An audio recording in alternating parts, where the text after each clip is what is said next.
Assalamualaikum warahmatullahi wabarakatuh.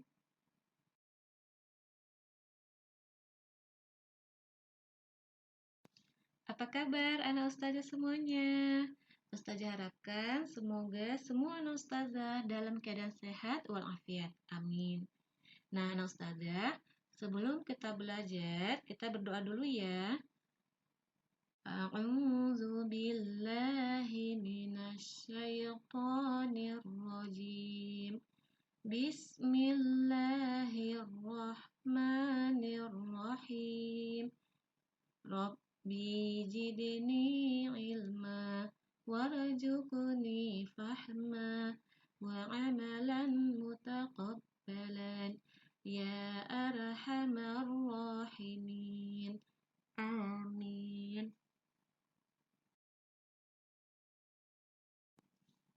Nah, anak ustazah, hari ini kita akan belajar tema 1, selamatkan makhluk hidup, yaitu pada subtema 1, tumbuhan sahabatku, dan pada muatan pelajaran IPA.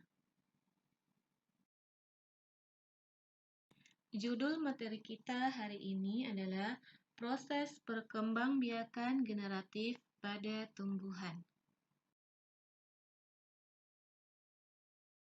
Sebelum kita belajar tentang proses perkembangbiakan generatif pada tumbuhan, kita belajar bagian-bagian bunga dulu ya.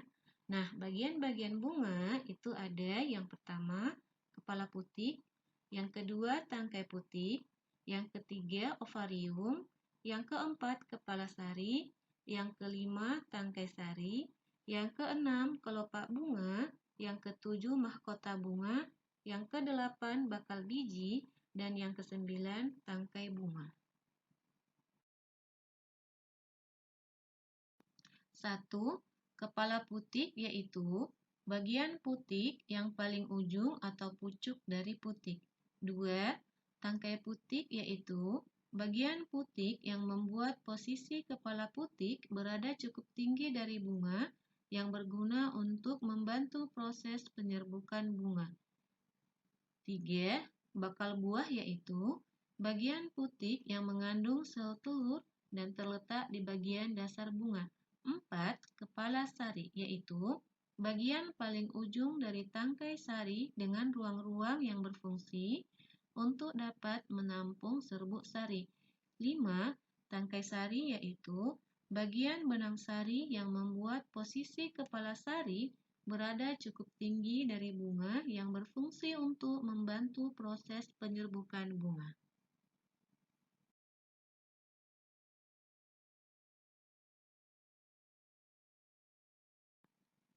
6. Kelopak bunga terletak di lingkaran terluar. Kelopak bunga berfungsi untuk melindungi mahkota bunga saat bunga masih kuncup. Dan kelopak bunga ini akan terbuka ketika mahkota mekar. 7. Mahkota bunga, yaitu bagian paling menonjol pada bunga. Mahkota bunga berwarna-warni dan terlihat indah.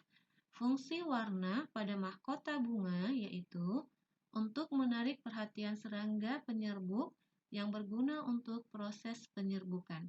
8. Bakal biji biasanya ditemukan pada jenis tumbuhan berbiji yang berfungsi sebagai pelindung dan menjadi tempat pertemuan sel-sel telur yang dibuahi serbuk sari dengan melalui proses penyerbukan. 9. Tangkai bunga yaitu bagian bunga untuk menghubungkan batang dengan bunga. Fungsi tangkai bunga ini yaitu menjadi penghubung antara bunga dengan ranting.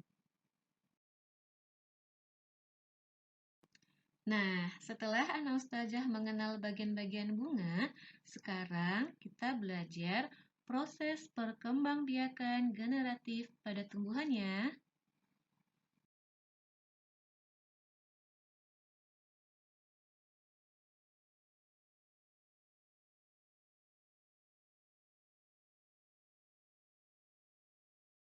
Proses perkembangbiakan generatif pada tumbuhan adalah sebagai berikut. Yang pertama, perkembangbiakan generatif atau secara kawin terjadi melalui proses penyerbukan dan pembuahan.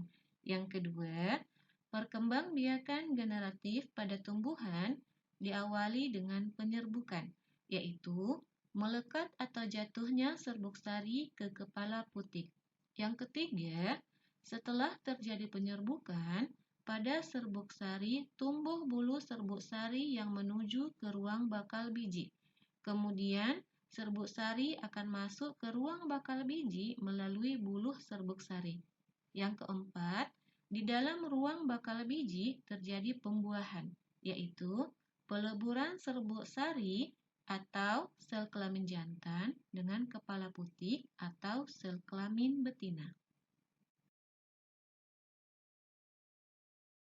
Yang kelima, hasil dari pembuahan disebut dengan zigot.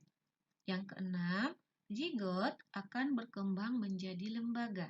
Lembaga berkembang menjadi bakal biji, dan bakal biji ini nanti akan berkembang menjadi biji dan bakal buah.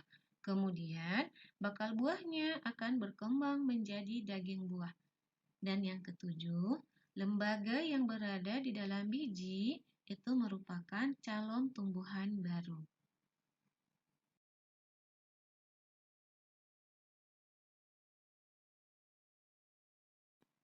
Nah, anak ustazah, perkembangbiakan secara generatif pada tumbuhan itu terjadi melalui proses penyerbukan. Dan ada beberapa jenis penyerbukan. Yang pertama, penyerbukan sendiri, yaitu di mana serbuk sari yang jatuh ke putik berasal dari bunga itu sendiri. Yang kedua, penyerbukan tetangga, yaitu di mana serbuk sari yang jatuh berasal dari bunga lain ke kepala putik bunga lainnya. Namun, kedua bunga tersebut masih satu pohon. Yang ketiga, penyerbukan silang, di mana serbuk sari jatuh dari bunga yang berbeda pohon dengan bunga yang ada putiknya, namun masih merupakan satu jenis pohon. Yang keempat, penyerbukan bastar, yaitu di mana penyerbukan terjadi dari serbuk sari bunga yang berbeda pohon dan berbeda jenis, namun masih dalam satu famili dengan bunga yang memiliki kepala putik. Misalnya, penyerbukan yang terjadi antara cabai merah dengan cabai rawit.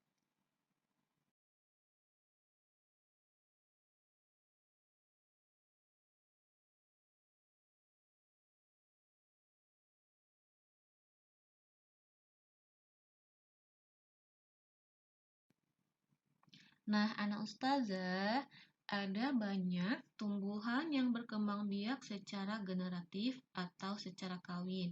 Misalnya nih, ada padi, durian, mangga, jambu, jeruk, dan banyak lagi jenis tumbuhan yang lain yang biasanya tumbuhan itu memiliki biji.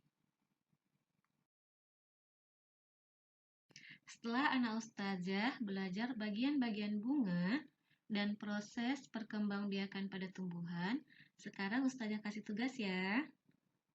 Tugasnya dikerjakan ya, Nak. Nah, tugasnya adalah silahkan anak ustazah mengamati lingkungan di sekitar rumah anak ustazah. Kemudian, temukan 3 jenis tumbuhan yang sedang berbunga. Boleh mangga, jeruk, atau tumbuhan lain yang ada di lingkungan rumah anak ustazah.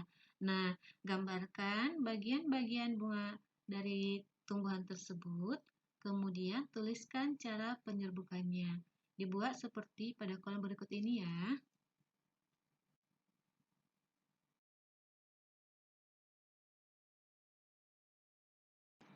Nah, anak ustazah, ustazah tunggu tugasnya ya, Nak. Meskipun anak ustazah belajar dari rumah harus tetap semangat ya.